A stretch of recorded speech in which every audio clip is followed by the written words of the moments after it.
In our notes today, we are going to be talking about midsegments.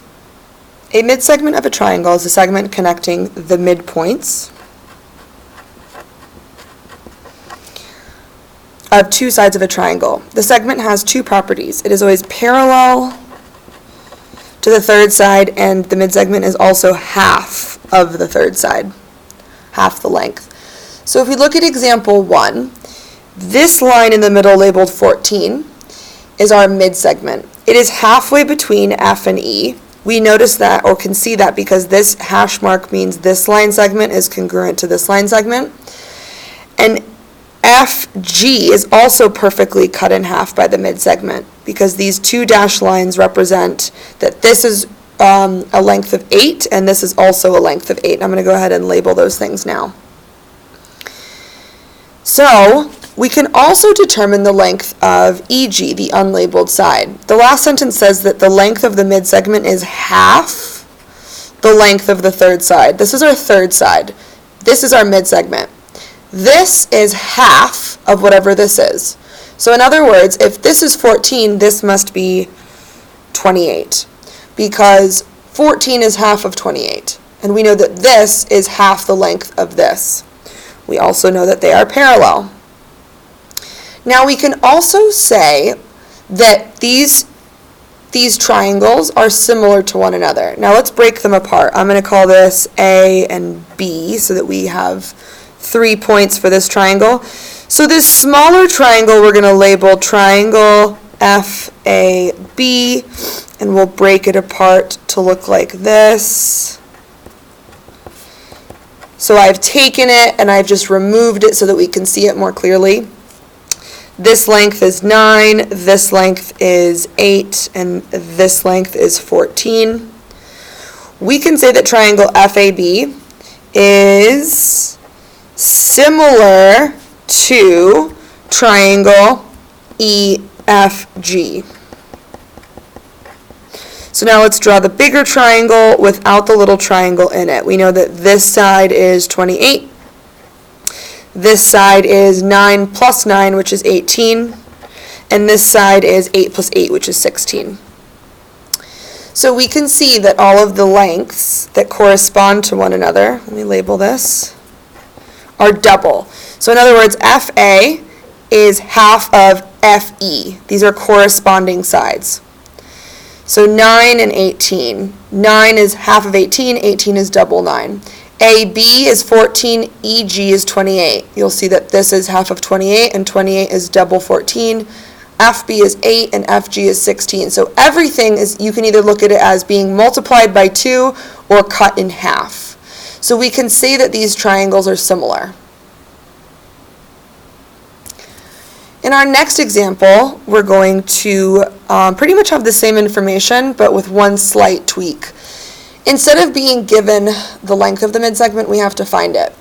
So once again, we know that if this is 9, this is 9. If this is 10, this is 10, because they are congruent segments, because the midsegment is cutting these in half. If the third side is 30, then we know that the midsegment is half of 30. Therefore, it is 15.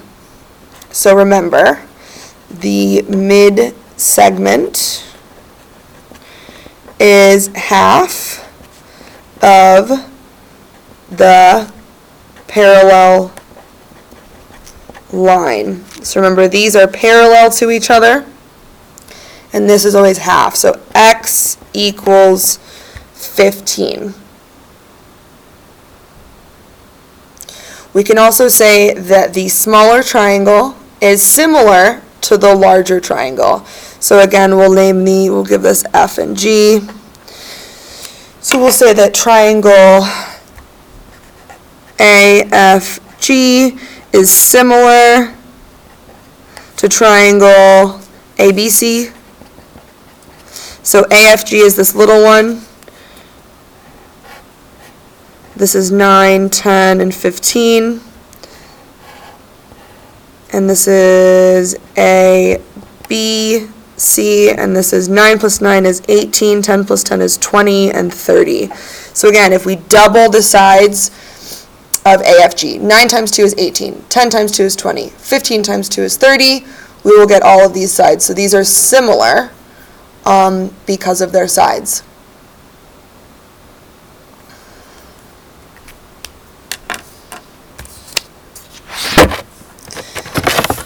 In our third example, we now have 3 midsegments. 1, 2, 3. And so we're going to label everything first and then draw some conclusions.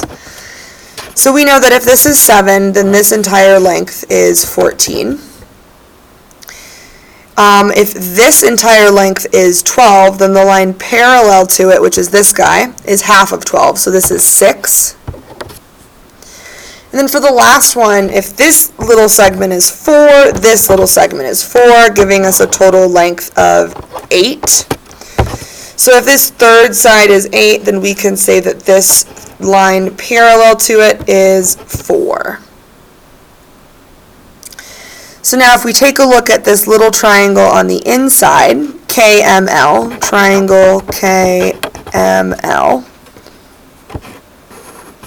So again, I've taken it and moved it over here. KML, we have 4, 7, and 6. And then we can look at the larger triangle, which is triangle HGJ.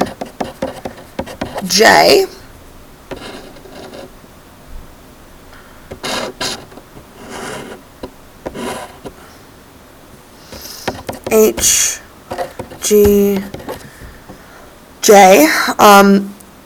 This is 14, 8, and 12.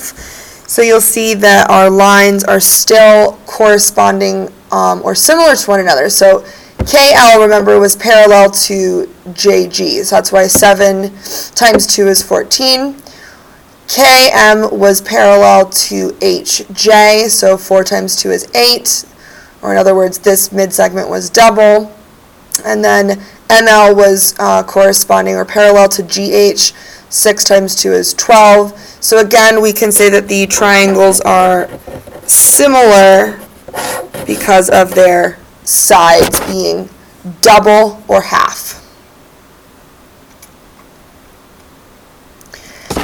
In our last example, we are going to solve for n. What does n equal?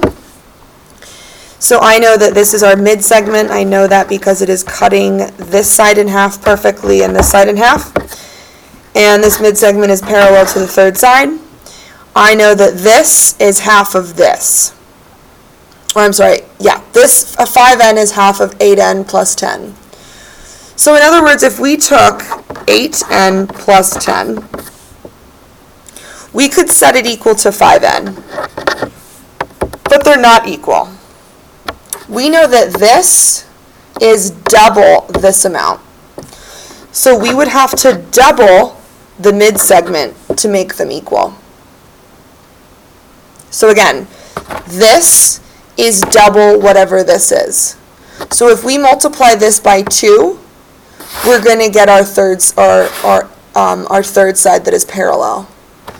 If we look up here, remember we knew that 15 was half of 30. So if we doubled 15, if we double the midsegment, 15 times 2 gives us 30. So again, if we want to set these equal to each other, we have to double the midsegment before we set it equal to the third side. So now we can solve using inverse operations. 2 times 5n is 10n.